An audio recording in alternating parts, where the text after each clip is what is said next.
So I want to make an aside video on this ms200t build.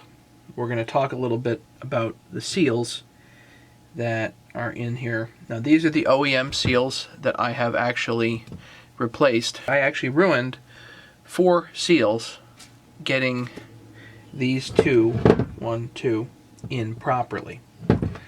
So I've got 4 seals which are like $8 a piece or something like that, or maybe more. Suffice it to say that these seals were a pain in the neck, and I don't know why they had to be that difficult. Now I can see if you put them in properly from the very beginning and you actually draw them into the case before you assemble the whole thing, then it makes a little bit more sense. But even still, I don't like the way that this seals. So let's have a closer look at the 2 seals side by side, and then we can make an evaluation of what you'd rather use.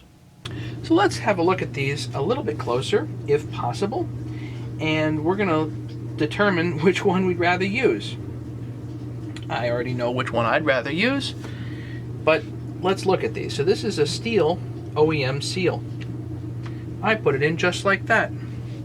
That's apparently wrong. It's supposed to be in like that. Not intuitive to me. Doesn't look like it should go in like that. That's crazy. Looks like it should go in like that. Because on all of the other seals I've ever seen, the seal is on the outside. And on this seal, which looks like a regular seal to me, there's actually a spring on the inside holding the rubber in there. So this is an aftermarket seal, thanks to the guys at HL Supply. And frankly, I like the look of this one better. I'm going to use the OEM seals just to make sure that I can actually do it.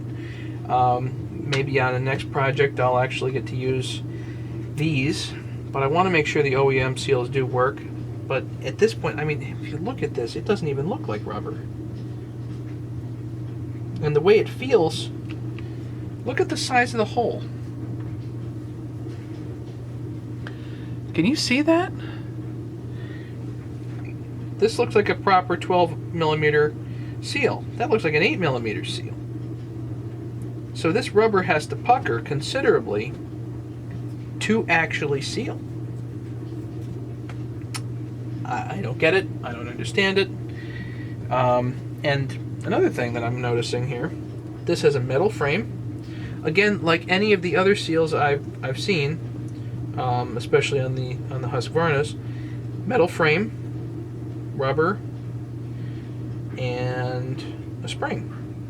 That looks like an oil seal to me, a regular one. No spring. Plastic frame, can crack and break, and barely even feels like rubber here. I don't understand it. So there's my aside. Personally, if I was redoing a saw at this point, the aftermarket seal is actually the way I would go. The numbers that are on here, 1225, 12, 20, and 5 being the thickness here, 12 being the inner diameter, 20 being the outer diameter in millimeters. And on here it's also 12, 20, and 5. So there you have it. There's my review on oil seals for a stihl ms200t. At this point, I'll take the aftermarket ones. Thank you very much. These happen to be made by Hyway. If you need to pick up some seals, I highly recommend these at this point. Again, I'll probably do a project with this in the future and see how they actually work, but just at least in theory, I like the aftermarkets better. Thanks for watching. Don't forget to subscribe.